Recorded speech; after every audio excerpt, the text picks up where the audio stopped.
Bonsoir chers amis, nous revoilà pour la suite de l'étude sur les ministères.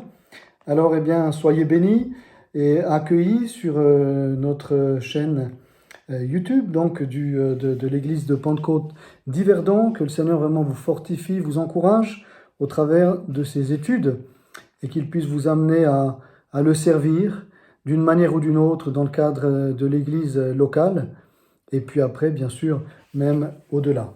Je vais dans Éphésiens chapitre 4, à partir du verset 11, relire un peu le texte de base concernant les ministères, et puis nous allons maintenant commencer de parler du prophète. Le prophète, dans le Nouveau Testament, on va voir qu'il a des caractéristiques, bien sûr, qui se rapprochent de celles des prophètes de l'Ancien Testament, mais d'un autre côté, il diffère aussi des prophètes de l'Ancien Testament, sous d'autres aspects, et nous verrons tout cela au fur et à mesure des études. Éphésiens 4 à partir du verset 11. « Et Dieu a donné les uns comme apôtres, les autres comme prophètes, les autres comme évangélistes, les autres comme pasteurs et docteurs, pour le perfectionnement des saints, en vue de l'œuvre du ministère et de l'édification du corps de Christ, jusqu'à ce que nous soyons tous parvenus à l'unité de la foi et de la connaissance du Fils de Dieu, à l'état d'homme fait, à la mesure de la stature parfaite de Christ. Ainsi, nous ne serons plus des enfants flottants et emportés à tout vent de doctrine par la tromperie des hommes, par leur ruse dans les moyens de séduction, etc., etc. Amen. » Voilà, les apôtres, on a vu un petit peu, ce qu'est l'apôtre, quelques aspects importants de l'apôtre, et maintenant nous allons aborder quelques aspects importants du prophète. Alors pour ceci, je dirais déjà en introduction deux choses concernant le prophète. Le mot, prophétesse en grec, donc qui vient de deux mots, de la première particule, une préposition pro, qui veut dire pour, ou qui veut dire également à l'avance, avant, donc pour ou avant. Et puis phésein, prophétesse, qui vient du verbe phésein en grec, qui veut dire, proclamer. Voilà, donc le prophète, c'est quelqu'un qui dit, qui parle, qui professe, n'est-ce pas, des choses de la part de Dieu, pour, de la part de, prophétesse, pour Dieu, et aussi quelqu'un qui parle de la part de Dieu pour annoncer des choses à venir. Ça veut dire avant, qui dit des choses avant que tel événement arrive, qui les annonce avant qu'ils prennent place, je dirais dans la vie simplement concrète. Voilà, donc ces deux aspects-là sont très importants et le ministère du prophète tourne autour de ces deux aspects, de parler de la part de Dieu et d'annoncer des choses de la part de Dieu avant qu'elles arrivent, pour avertir, pour encourager aussi, bien sûr, pour fortifier, pour aussi démontrer la puissance de Dieu par rapport aux faux dieux, n'est-ce pas, par rapport aux faux prophètes.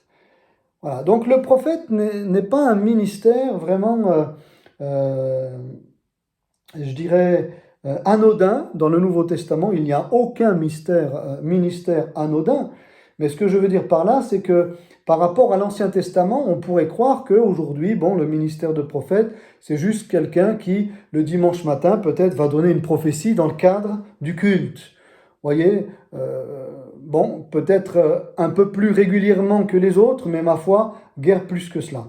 Ce n'est pas cela, un prophète. Ce n'est pas, en tout cas, que cela. Loin de là. Le prophète, donc, est le véritable prophète. Bien sûr, nous mettons de côté les faux prophètes. Peut-être dans le cadre de l'étude, on fera à chaque fois quelques allusions, à titre de comparaison, aux faux prophètes. Mais le véritable prophète incarne en lui, si vous voulez, dans son caractère, dans sa façon de vivre, incarne en lui une oreille à l'écoute de Dieu. Parce qu'avant de dire, avant de parler, c'est un homme qui écoute. Parce qu'il ne peut pas dire les choses de lui-même, bien sûr. Il les dit de la part de Dieu. Donc pour parler de la part de Dieu, il faut qu'il ait déjà des oreilles pour écouter Dieu. Voilà. Donc c'est un homme, une femme. Hein, il y a aussi les prophétesses, bien sûr, de véritables femmes de Dieu qui sont aussi des prophétesses, qui ont aussi un ministère pour parler de la part de Dieu. On voit Anne, hein, était une prophétesse dans le Nouveau Testament, même si c'était encore sous l'ancienne dispensation, puisque Christ n'avait pas encore donné sa vie sur la croix. Mais, eh bien, ça n'enlève en rien. Déborah, dans l'Ancien Testament, Hulda, dans l'Ancien Testament, étaient des prophétesses. Myriam également, la sœur de Moïse, avait aussi un caractère prophétique très prononcé, etc., etc. Et je dirais que, donc, dans le Nouveau Testament, le titre de prophète, on peut le prendre aussi, je dirais, dans ce sens, au féminin, dans ce sens que il y a aussi des femmes mariées à des prophètes, hein, ou exerçant elles-mêmes ce ministère-là de prophétesse, comme il y a des Jézabel, encore aujourd'hui, pas dans l'Ancien Testament uniquement, mais encore aujourd'hui, puisque l'Apocalypse, au travers de l'apôtre Jean, nous parle eh bien, de l'esprit de Jézabel, voilà, et aussi de la séduction de ces fausses prophétesses qui ont l'esprit de Jézabel pour séduire aussi eh bien, l'Église de Jésus-Christ. Donc, s'il y a du faux, c'est clair qu'il y a du vrai. Alors, le prophète incarne vraiment en lui cet homme, cette femme. Je vais plutôt parler des hommes ici, dans le cadre de mon étude. Un homme qui incarne vraiment quelqu'un qui est à l'écoute, hein, à l'écoute de Dieu pour parler de la part du Seigneur. Et donc, dans le Nouveau Testament, quand il est dit qu'il y a des apôtres et des prophètes, ils sont souvent associés.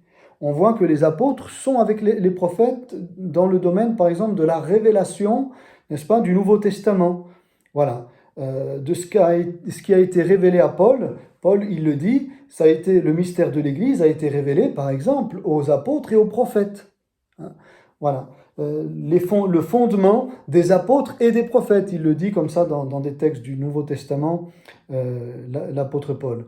Donc ce sont, qui dit fondement, dit stabilité, dit solidité. Ce sont et les apôtres et les prophètes, donc des ministères qui normalement doivent être particulièrement solides, sur lesquels on peut vraiment s'appuyer dans le domaine bien sûr de la doctrine, dans ce qu'ils enseignent, sur lesquels on peut s'appuyer aussi dans le domaine de la prophétie. Non pas qu'on dépend d'eux, hein, c'est pas dans ce sens-là, mais on peut s'appuyer, c'est-à-dire on peut leur faire confiance.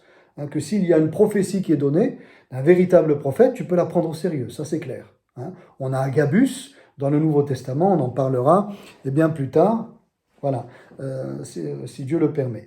Mais aujourd'hui, ce que je voudrais voir, c'est que donc cette solidité dans le caractère qui vient de cette écoute qu'ils ont, de cette capacité d'écouter, donc d'être vraiment, ils ont un côté, comment dire, très perméable, hein, très perméable à l'Esprit de Dieu. Voilà, ils peuvent être à l'écoute au travers d'une musique, à l'écoute au travers de ce qu'ils vont voir dans la rue. Hein, quelque chose dans la rue qu'ils vont voir qui va les percuter, Dieu va leur parler. Ça arrive à tous, mais à eux, ça arrive plus souvent que, eh bien, au commun des chrétiens. Hein. Ils vont bien sûr, en lisant la parole de Dieu, hein, en passant du temps dans la prière, avoir des visions, des révélations, peut-être même pas peut-être, aussi des songes de la part du Seigneur, parfois aussi des énigmes, n'est-ce pas? Des énigmes. C'est vraiment les moyens par lesquels le Seigneur va leur parler est très très vaste. Hein. Les moyens sont très très vastes. Le champ d'action, je dirais, du Seigneur pour atteindre les prophètes au niveau d'une parole est très très large et très très vaste. Hein. Donc avec un rien, Dieu leur parle. Voilà. Peut-être que nous autres, on serait complètement passé à côté, mais lui, le prophète, paf, il va capter ça et il va dire, eh bien, là, il y a quelque chose de la part du Seigneur. Hein. Voilà. Donc, la prophétie est là pour édifier, pour consoler, pour exhorter, pour avertir, pour reprendre, pour annoncer les choses à venir, etc. Donc des ministères, je disais, stables, hein. L'apôtre et le prophète sont particulièrement stables. Ça ne veut pas dire que les autres ministères ne sont pas stables, hein, mais ce sont des ministères stables en ce sens que ce sont des ministères fondateurs, hein. Voilà, l'évangéliste va lui évangéliser, hein, mais il n'est pas appelé à fonder, hein. Bien sûr que si tu évangélises pas, tu ne peux pas fonder l'Église. Donc il faut évangéliser, il faut des évangélistes, des gens qui puissent toucher des âmes, etc. Et puis, on disait que l'apôtre fait aussi ça, hein, exerce aussi ce ministère-là. Et puis, il faut aussi, dans le cadre de l'évangélisation, pouvoir évangéliser dans un esprit prophétique. Parce qu'on peut très bien évangéliser et ne gagner aucune âme. Parce qu'on va évangéliser simplement avec le fruit de notre connaissance ou avec des techniques que l'on aura appris à droite, à gauche, etc. Le ministère de l'évangéliste n'a rien à voir avec ça. Hein, on le verra plus tard dans l'évangélisation. Dieu accompagne l'évangélisation au travers de miracles, de signes, de prodiges. Voilà. Ça, c'est ce que fait Dieu, n'est-ce pas, pour attirer l'attention des hommes. Mais, de la même manière, je dirais, le prophète attire les âmes à Dieu au travers de ce qu'il va dire, de la parole qu'il va dire. C'est une parole qui est pleine de l'esprit. C'est une parole qui percute le cœur, qui touche le cœur, hein. Et pour ceci, donc, je vais voir au travers d'Ésaïe une parole qu'Ésaïe a dite, qu'Ésaïe a prophétisée. Donc cette parole a eu lieu aux alentours de 712 avant Jésus-Christ et elle s'est accomplie en 538 après Jésus-Christ, c'est-à-dire 174 années plus tard. Alors ça fait quand même, hein, 174 années plus tard. Voilà un prophète, donc un véritable prophète, bien évidemment, qui, de la part du Saint-Esprit, a prophétisé ceci. Ésaïe 44, verset 28. « Je dis de Cyrus, il est mon berger, et il accomplira toute ma volonté. Il dira de Jérusalem qu'elle soit rebâtie, et du temple qu'il soit fondé. » Voilà. Ésaïe 44, 28. On ne va pas lire tout le contexte après, même 45, etc., ça serait trop long. Je m'arrêtais sur cette prophétie-là. D'après donc l'histoire, le temps dans lequel déjà Ésaïe a vécu, et puis là, le moment, je dirais, assez proche, on a une fourchette assez proche, qui nous fait dire que cette prophétie a été prononcée aux alentours de 712. Mais regardez ce qui est dit là. Je dis de Cyrus. Il le dit de la part du Seigneur, bien évidemment. Je dis de Cyrus. Il est mon berger, il accomplira toute ma... De Cyrus. Déjà, il nomme le prénom de quelqu'un, ou le nom de quelqu'un, l'identité de quelqu'un, le titre de quelqu'un. Cette personne s'appelle Cyrus. À l'époque d'Ésaïe, il n'y avait pas de ce Cyrus. Ce Cyrus-là n'était pas vivant. Ce Cyrus-là n'existait pas à l'époque d'Ésaïe.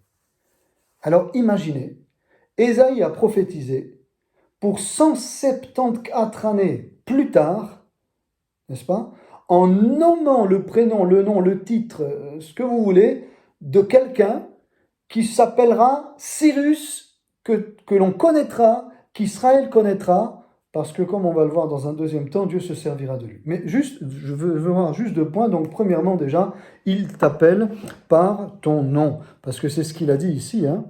Voilà, que je t'appelle par ton nom, hein, voilà.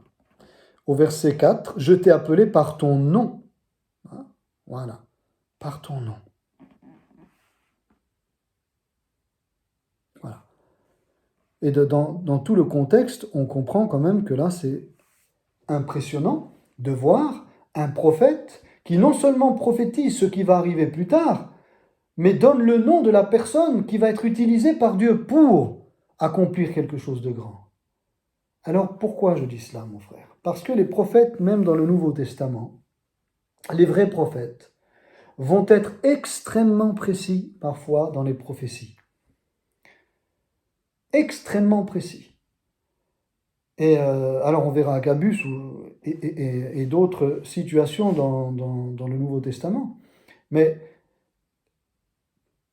c'est possible effectivement qu'il y ait un prénom là qui soit nommé pour toucher la personne, cette personne, ce Cyrus, pour que ce Cyrus, 174 années plus tard, soit touché par Dieu.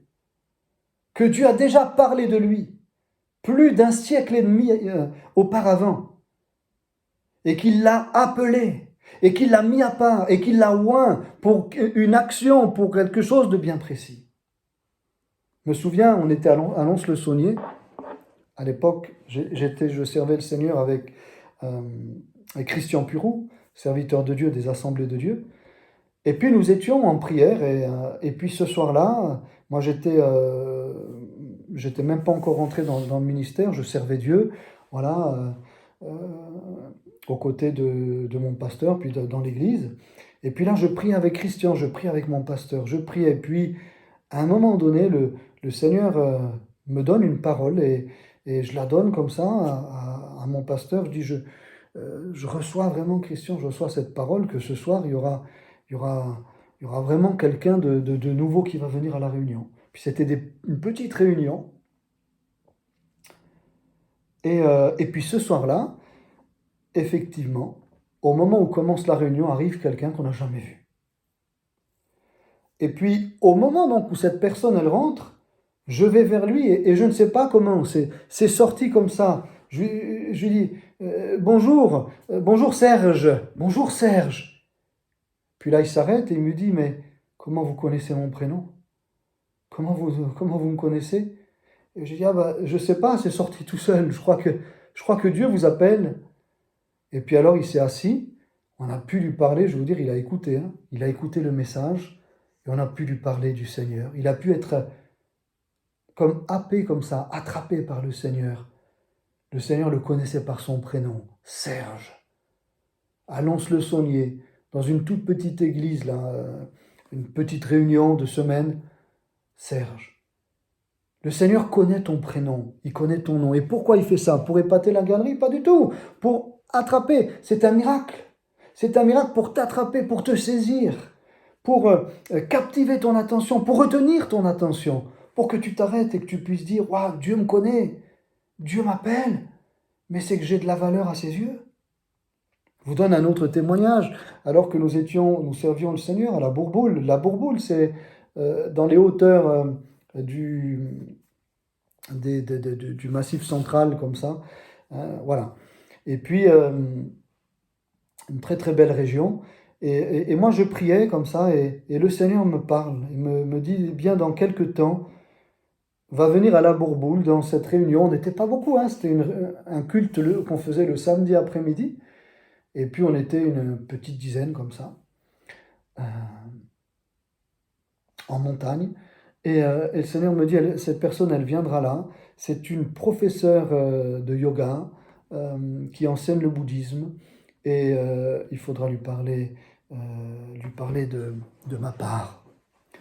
Puis les semaines sont passées, et j'ai toujours gardé ça sur mon cœur. Une femme qui enseigne le yoga, qui est bouddhiste. Voilà. Qui va venir et qui aura besoin du Seigneur. Quelques temps ont passé, je ne saurais plus dire combien, mais ça, c'était 2-3 mois, quelque chose comme ça. Et puis voilà que, eh bien, une femme aussi qu'on ne connaissait pas vient un samedi, donc quelques mois plus tard, vient dans la salle, et puis elle écoute et attentivement, vraiment la parole qui est annoncée. Là, je prêchais la parole de Dieu. Et puis à la fin, elle reste, donc les autres frères et sœurs partent, et puis elle reste, et elle voulait avoir un entretien avec mon épouse et moi. Et puis alors on a voulu savoir qui était cette femme, et voilà qu'elle nous dit, je reviens d'Asie, je suis prof de yoga, et puis je suis bouddhiste, et j'ai fait une très mauvaise expérience. J'étais là-bas, et elle a vraiment été abusée. Et elle a été complètement, alors là, vaccinée, passez-moi l'expression, mais par le bouddhisme, par ceux qui lui promettaient la paix. Elle a été donc extrêmement déçue et vraiment blessée, profondément blessée. Et elle est revenue complètement cassée. Son âme était en lambeaux. Et puis, comment elle est atterrie là? Ben, on ne sait pas, parce qu'on n'a pas distribué de prospectus particulier, on ne l'a pas rencontrée dans la rue, c'est vraiment Dieu qui l'a amenée, quoi. Et le Seigneur avait dit de se préparer qu'une femme qui enseigne le yoga, prof de bouddhisme, viendra. Et effectivement, elle enseignait le yoga et elle était dans le bouddhisme. Et alors, quand on lui a dit, lui a raconté ce que le Seigneur avait mis sur mon cœur dans la prière, elle s'est mise à pleurer. Elle a dit, mais Dieu me connaissait, Dieu m'aime comme ça, pour vous avertir à l'avance que je vais venir, moi, mais qui suis-je? Et puis alors, elle s'est mise à pleurer. Avec ma femme, on l'a consolée. Et puis, on a pu lui parler du Seigneur. Et cette personne a pu s'approcher de Dieu. Dieu nous connaît, frères et sœurs. Et quand il y a, eh bien, un prophète qui, de la part du Seigneur, va parler de manière précise, c'est pour gagner quelqu'un, c'est pour consoler quelqu'un, c'est pour fortifier quelqu'un, c'est pour arrêter quelqu'un sur place et lui dire, hé, maintenant, arrête-toi, Dieu a une parole pour toi, Dieu veut te parler. Mais je dirais, la deuxième chose, je ne vais pas faire trop long, on pourrait aussi continuer, mais je ne vais pas faire trop long. La deuxième chose, c'est que il est mon berger, dit la prophétie. Il accomplira toute ma volonté. Il dira de Jérusalem qu'elle soit rebâtie et du temple qu'il soit fondé. Quelle action, n'est-ce pas? Quelle responsabilité, quel ministère, j'ai envie de dire, ce Cyrus va accomplir. Vous vous rendez compte? Il va être l'instrument par lequel Dieu, après 70 ans de déportation en Babylonie pour le peuple juif, que Dieu va utiliser pour consoler le peuple de Dieu, pour être cet homme, ce président, on dira aujourd'hui, cet homme d'État de la plus grande des nations de l'époque, la Perse, qui était le plus grand empire de l'époque, hein, au VIe siècle. Au VIe siècle, autour des 538, 536, eh bien, qui va être utilisé par Dieu pour reconstruire la ville de Jérusalem que Nebuchadnezzar avait rasée, qui va permettre, par son intermédiaire après, bien, de construire aussi les murailles, avec Jérémie, et qui va permettre aussi de reconstruire sous Zorobabel et Josué, donc à l'époque du VIe siècle, avant Jésus-Christ, de pouvoir ainsi reconstruire le temple et repartir à zéro avec Dieu. Dieu avait puni son peuple pendant 70 ans, mais Jérémie avait dit 70 ans après. Jérémie l'avait dit, encore on pourrait parler de Jérémie, 70 ans après. Et Daniel l'avait retenu, Daniel, le prophète Daniel, et lui l'avait suivi. Là on arrive à la fin des 70 années, donc le prophète y veille, il est à l'écoute de l'histoire, il est à l'écoute de l'actualité. Et Daniel s'était tenu devant Dieu, parce qu'il savait que les 70 années allaient s'écouler. Et effectivement, eh bien, Daniel aurait été utilisé pour montrer cette prophétie au roi Cyrus. Et lui dit, regarde, Ésaïe, 174 années auparavant, a parlé de toi. Il a parlé de toi au roi.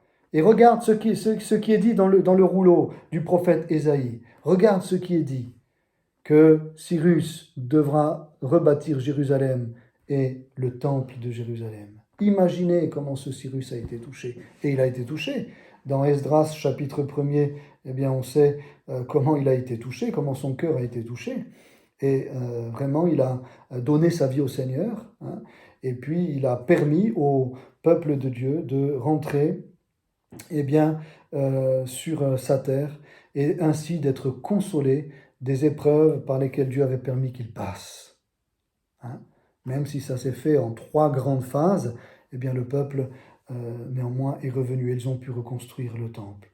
Quelle mission Dieu avait donnée à ce roi complètement païen, frères et sœurs, polythéiste.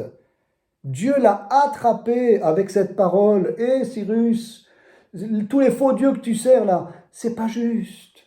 Regarde le Dieu qui est vivant, le seul vrai Dieu, il est là.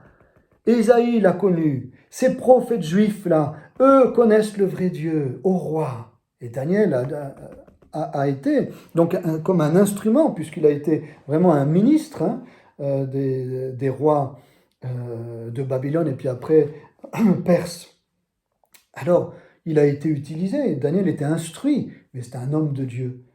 La parole de Dieu travaille avec l'Esprit de Dieu. Une prophétie doit toujours s'ancrer dans la parole de Dieu. Ça, c'est une véritable prophétie. Elle s'ancre dans la parole de Dieu. Et là, eh bien, Cyrus a été bouleversé. Parce que non seulement Dieu le connaissait, mais parce que Dieu lui confiait une mission. Dieu lui confiait une grande mission. Qui était-il, lui, le polythéiste? Un homme, on dit de Cyrus que c'était vraiment un homme aussi débauché. C'est ce qui est dit dans l'histoire profane. Voilà, et qui était-il pour que Dieu l'utilise? Il n'avait rien, mais Dieu l'avait choisi. Dieu voulait l'attraper. Dieu voulait l'oindre. Dieu voulait le mettre à part pour bien, que son peuple soit béni au travers de lui. Alors mon frère, si au travers de Cyrus, Jérusalem a été reconstruite, si au travers de Cyrus, eh bien, il y a eu cette autorisation de reconstruire le temple, et que les Juifs ont été protégés par ce roi que Dieu a levé, que Dieu avait appelé 174 années avant, eh bien, les prophètes d'aujourd'hui, leur rôle également, c'est pas simplement eh bien, d'annoncer quelque chose à venir, mais aussi de dire de la part de Dieu, voilà ce à quoi Dieu t'appelle. Voilà ce que tu feras de la part de Dieu. Voilà ce que Dieu me montre de sa part. Voilà, eh bien, qui tu seras.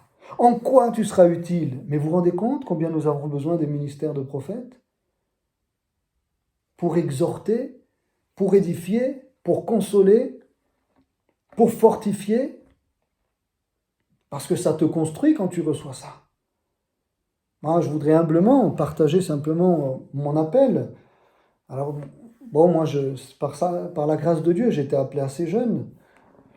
Et puis à 11 ans, vraiment, j'avais donné ma vie au Seigneur. Alors mes parents ont eu un entretien aussi avec le pasteur. À l'époque, c'était Louis Pont.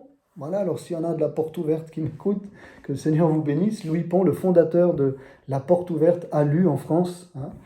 Pas Porte Ouverte Mulhouse, même s'ils font partie de la même fédération des églises du plein évangile. C'était Louis Pont. Et Louis Pont a dit à mes parents, mais non, votre fils a vraiment donné sa vie au Seigneur. On peut le baptiser. À 11 ans, j'ai été baptisé par Louis Pont. J'avais 11 ans. Magnifique, journée magnifique. Avec une tunique blanche, j'étais descendu dans l'eau. Je n'étais pas le seul avec d'autres personnes, mais j'étais en tout cas eh bien, jeune, j'avais 11 ans. Et j'avais compris. Et puis le baptême du Saint-Esprit, le Seigneur me l'a accordé aussi à 15 ans. Et par sa grâce, donc, j'ai été appelé jeune de la part du Seigneur. Mais, si vous voulez, ce que je veux partager, frères et sœurs, c'est que cet appel que j'avais eu depuis tout jeune, un jour tu me serviras, voilà, eh bien, j'aimais la parole, je ne peux pas l'expliquer, j'aimais la parole de Dieu, j'aimais écouter quand les pasteurs prêchaient, j'aimais les choses de Dieu, je ne peux pas vous dire, frères et sœurs. Mes parents, quand j'étais au CP, donc en Suisse, c'est la première année de l'école élémentaire, eh bien, il y avait une réunion tous les matins de 7h à 8h, une réunion de prière, et puis moi je voulais aller. Alors certains chrétiens disaient, mais il n'est pas fatigué, il est jeune comme ça, il a à peine 7 ans, mais je voulais aller prier. Et alors mes parents eh bien, m'amenaient, on se réveillait ensemble, et puis à 7h, j'étais avec les frères et sœurs, avant d'aller à l'école, eh bien, j'avais passé 1 heure avec mes parents pour prier, avec les autres frères et sœurs qui étaient là de la communauté. C'est des souvenirs, frères et sœurs, inoubliables, je ne peux pas vous dire. À chaque fois que j'en parle, j'ai aujourd'hui 49 ans, mais ça me touche comme un enfant voilà, un enfant de 10 ans, quoi. C'est vrai que cet appel de Dieu est très très fort, cet appel, cette voix de Dieu qui t'appelle dans ton cœur et tu sais que d'une manière ou d'une autre, dans tel ou tel domaine, que tu vas le servir. Voilà. Puis moi, je savais que je serais pasteur, quoi. Et voilà, mais c'était dans mon cœur. C'était dans mon cœur. Bon, mes parents aussi le sentaient, puis me le disaient, mais sans plus, ça restait dans le cadre familial. Et puis ainsi, les années j'ai commencé donc à avancer dans ma préadolescence, puis dans mon adolescence. Voilà que entre les 15 et 17 ans. On avait à la porte ouverte, on avait des réunions et même des conventions où il y avait plus de 2000 personnes qui venaient en été. Et là, venaient passablement justement des Suisses, des serviteurs de Dieu de Suisse. Et je me souviendrai toujours à une réunion, alors que nous étions vraiment bénis là, dans une réunion, est venu un homme de Dieu qui venait de Suisse et il est venu vers moi comme ça alors que j'étais en train de prier, de me tenir devant Dieu. Il y avait vraiment une onction de Dieu dans la réunion. Nous étions en train de prier, puis vient et ce frère pose la main sur mon épaule et avec beaucoup de douceur, il me dit, jeune homme, je te dis de la part du Seigneur qu'un jour tu serviras Dieu. Et puis, waouh, j'étais bouleversé, bouleversé. Et puis, sans plus, comme ça, il m'a béni de la part de Dieu. Puis il est retourné s'asseoir et je continuais de louer Dieu, de prier. Puis est venue une deuxième personne, un homme de Dieu également, de la Suisse. Bah, décidément, les Suisses, hein, que Dieu vous bénisse, parce que moi, les pasteurs de Suisse m'ont béni. Hein. Et puis ce frère a dit, eh bien, voilà, jeune homme, je ressens de la part du Seigneur, je devais venir te le dire qu'un jour tu serviras Dieu. Voilà, un jour tu serviras le Seigneur dans le cadre du ministère. Et puis là encore, ouais, j'étais bouleversé, bouleversé le soir de la même réunion. Et puis un troisième homme de Dieu est venu. Il ne s'était pas consulté, bien évidemment, et il a dit, écoute, je te partageais quelque chose de la part du Seigneur. Le Seigneur m'a vraiment mis sur mon cœur qu'un jour tu le serviras et que le Seigneur t'a appelé. Voilà, et un jour tu seras pasteur, quoi. Et puis là, vraiment, voilà, moi, je pleurais, quoi. J'étais vraiment sous l'onction de Dieu et je disais merci, voilà, soyez bénis. Puis ses frères, très humblement, très sobrement, voilà, eh bien, sont repartis s'asseoir. Quand je pense qu'aujourd'hui, je sers Dieu en Suisse et que ces pasteurs suisses m'ont vraiment béni. Et peut-être, eh bien, même un de ses frères verra cette vidéo et me reconnaîtra, je ne sais pas. Et alors, si jamais c'est le cas, eh bien, n'hésite pas, mon frère, à prendre contact avec moi. Je serais tellement heureux de te revoir.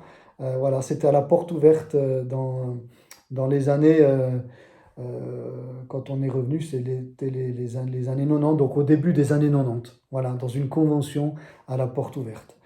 Euh, voilà, et je dirais, ça a été mais une parole tellement précise, et une, et deux, et trois, qui venait conforter déjà ce que j'avais sur mon cœur d'enfant, cœur d'adolescent. Mais ça a été donné vraiment par des hommes de Dieu, et c'était tellement fort, et c'est tellement vrai. Et je dirais, ces paroles m'ont tenu, grâce à Dieu, de ne pas eh bien, faire toutes sortes de bêtises durant mon adolescence, mais de me garder. Alléluia, aussi de me garder pour celle qui est devenue ma femme maintenant par la grâce du Seigneur. De me garder aussi de voilà, toutes sortes de passions de la jeunesse. Je dirais cet appel jeune déjà par le baptême, mais aussi ces paroles de ces hommes de Dieu, de ces prophètes, je vais dire vraiment, eh bien, m'ont gardé. Parce que ça, j'ai toujours fixé quelque part, eh bien, mon cœur à ces paroles. Hein. J'ai gardé ces paroles sur mon cœur. Et puis, c'est bien plus tard, après, hein, voilà, dans la vingtaine que j'ai pu entrer, en tout cas à 26 ans après, rentrer dans le ministère. Vous voyez, il y a eu tout ce cheminement-là, mais euh, je dirais, ces paroles de prophète, de prophétie, sont tellement importantes. Alors, moi, je bénis Dieu parce que, euh, oui, je peux le dire, ces paroles, je m'y suis accroché. Dans des moments où peut-être c'était moins évident, dans des moments où il y a eu aussi des tempêtes, eh bien, je me suis accroché. Mirko, le Seigneur aussi t'a appelé, il t'a mis de côté, alors prends courage, souviens-toi, ces trois Suisses là qui sont venus sans se connaître et puis qui ont prophétisé. Il y a eu d'autres choses aussi au moment où j'ai eu 15 ans. Et, euh, et puis là, une prophétie, c'était un serviteur de Dieu américain, alors que nous étions avec mon père dans une réunion de réveil dans une église à Mâcon, c'est en Bourgogne, en France. Et puis ce soir-là, ce frère prêchait sur le baptême dans le Saint-Esprit. Et puis moi, j'étais là, un petit peu impressionné de c'était un prophète, vraiment, un homme de Dieu qui prêchait, mais il avait vraiment le don de prophétie. C'était un véritable prophète. Et ce prophète, eh bien, j'étais à côté de mon père, je l'écoutais, puis j'étais vraiment mais transpercé par la parole. Puis je regardais mon père et mon père a compris. Il dit, mais Mirko, vas-y, avance-toi mon fils. Et puis je suis allé, j'ai dit, oui, j'y vais papa. Et je me suis avancé, j'avais 15 ans. Et au moment où je me suis avancé, il a dit, qu'est-ce que tu veux, jeune homme? Et j'ai dit, je vais te baptiser dans le Saint-Esprit. Il a dit, alors loue le Seigneur, praise the Lord. Il l'a dit en anglais, bien sûr. Il y avait le traducteur à côté qui était Carlos Payan, puisqu'il servait encore Dieu dans cette église à Mâcon. Carlos Payan, c'était lui qui aussi traduisait.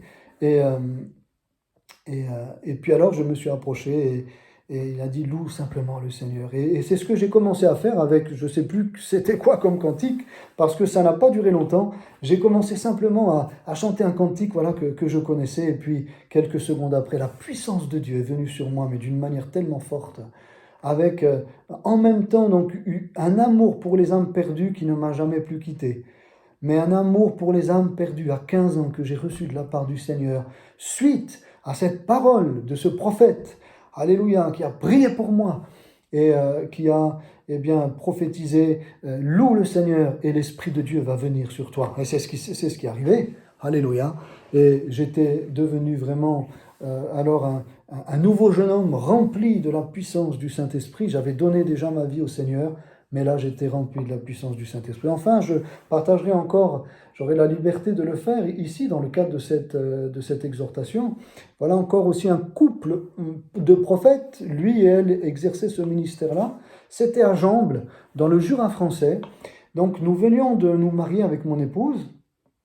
Voilà. C'était au tout début, au milieu des années 90. On s'est marié en 94 et c'était juste après.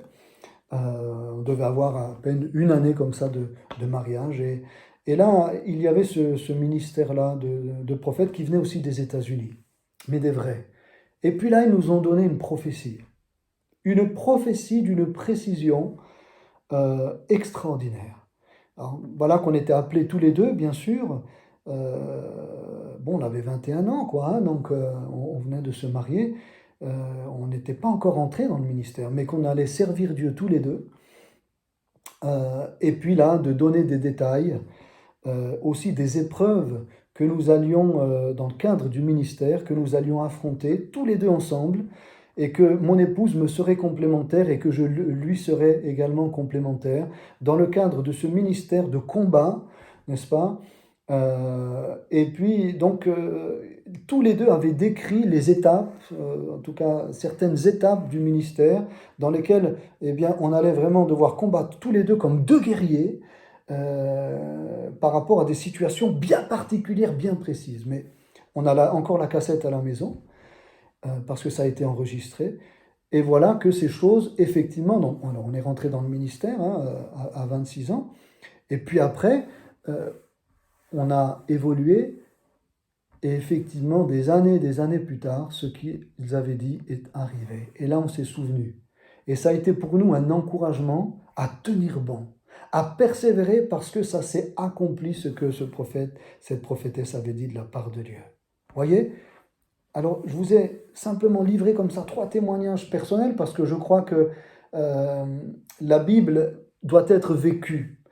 Et sans parler d'un autre homme de Dieu aussi, Ismaël Sadok, maintenant qui est parti auprès du Seigneur, qui avait aussi prophétisé sur nous, sur Marianne et sur moi, et qui a laissé sur nous, en tant que jeune, ce prophète, Ismaël Sadok, un Marocain qui était musulman, qui s'est converti au Seigneur, eh bien, qui a laissé sur nous alors une passion pour les âmes, mais également quelque chose pour les musulmans.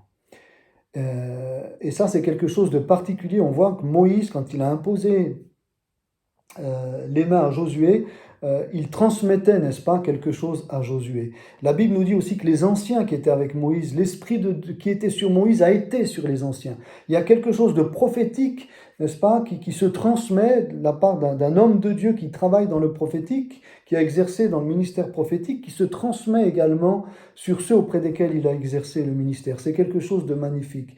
Et voilà, moi à l'époque, connaissais même pas les musulmans, mais c'est en évoluant que je me suis rendu compte dans le ministère que Dieu m'a particulièrement aussi utilisé eh bien, dans l'évangélisation parmi les musulmans. quelque chose de particulier, quelque chose que j'ai vraiment à cœur et que j'essaye aussi de communiquer aujourd'hui. Et je me suis toujours souvenu donc de ce prophète d'Ismaël Sadok, combien je lui suis redevable au Seigneur, bien évidemment, mais il s'est laissé quand même utiliser par Dieu. Il a été pour nous, pour Marianne et moi, vraiment un instrument de bénédiction.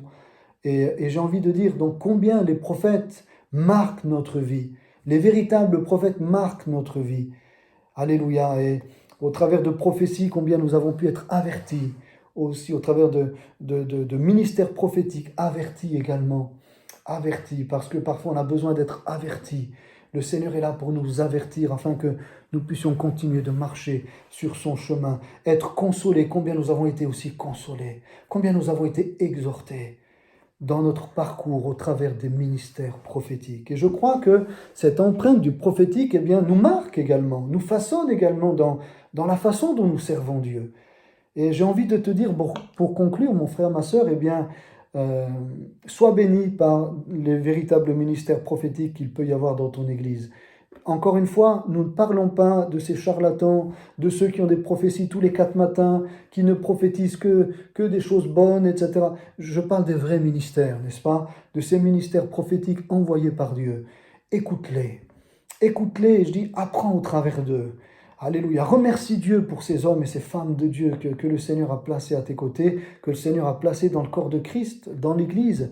Remercie le Seigneur parce qu'au travers d'eux, eh bien aussi, Dieu se sert d'eux pour te tracer un chemin dans ta vie. Oui, pour te frayer un chemin, comme Jean-Baptiste a frayé un chemin à Jésus. N'est-ce pas? Il est cette voix qui a crié dans le désert et qui a préparé le chemin du Seigneur. Alléluia. Qui a frayé devant le Seigneur le chemin. Gloire à Dieu. Et Jésus est entré dans ce ministère, n'est-ce pas, dont Jean-Baptiste a été le précurseur. Jésus est entré ensuite, et Jean-Baptiste a dit, il faut que je diminue et que lui croisse. Voilà, hein, il savait que maintenant, eh bien, lui devait s'effacer et laisser la place à Jésus. Et combien donc ces véritables ministères prophétiques nous feraient un chemin, nous préparent un chemin, nous avertissent, comme on verra avec Agabus, nous avertissent de plans diaboliques, n'est-ce pas, qui sont dressés contre nous pour ne pas que nous tombions dedans, comme Paul a averti, comme Agabus, pardon, a averti l'apôtre Paul, etc.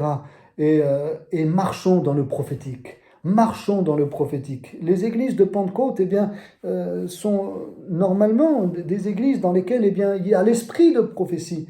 N'est-ce pas? Voilà, Paul le disait, il ne voulait pas simplement que tous parlent en langue, mais en plus que tous prophétisent, que tous soient animés de l'esprit prophétique. C'est ce que Moïse disait dans sa prière. Ô Seigneur, que ton peuple soit plein de prophètes. Et il a été exaucé, hein, le jour de la Pentecôte, c'est ce qui s'est passé. L'Église est devenue, eh bien,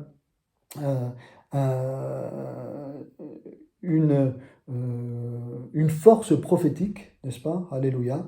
L'Église a ce ministère prophétique aujourd'hui qu'elle porte.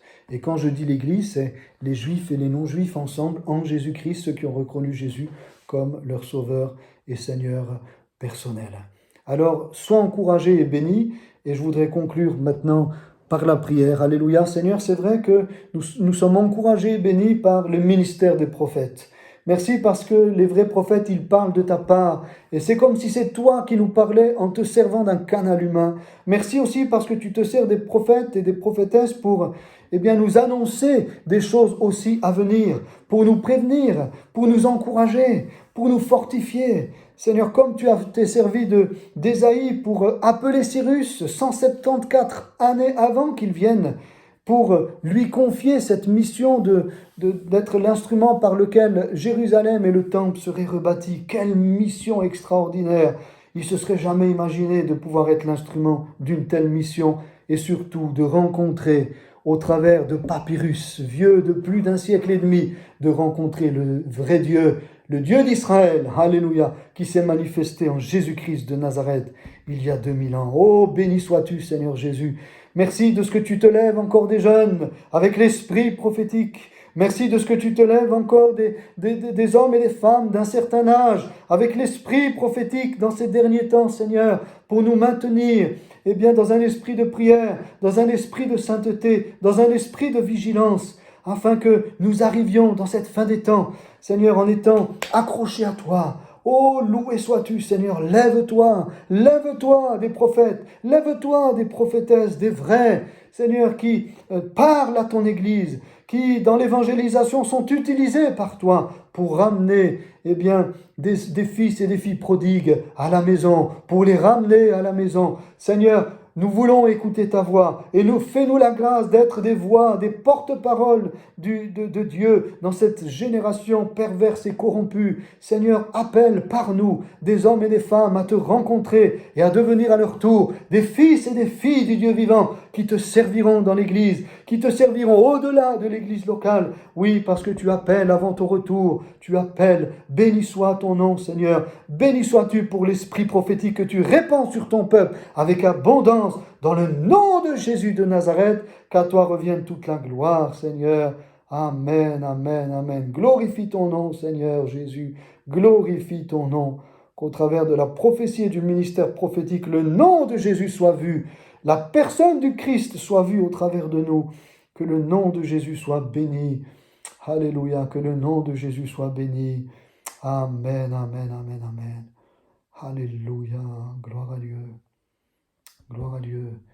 Que Dieu vous bénisse, mes frères et sœurs. Une excellente semaine. Dieu voulant, mardi prochain, on se retrouvera pour la suite de cette étude sur le ministère prophétique dans le Nouveau Testament, le caractère et les caractéristiques du prophète. Alléluia. Soyez bénis. Shalom. Excellente semaine.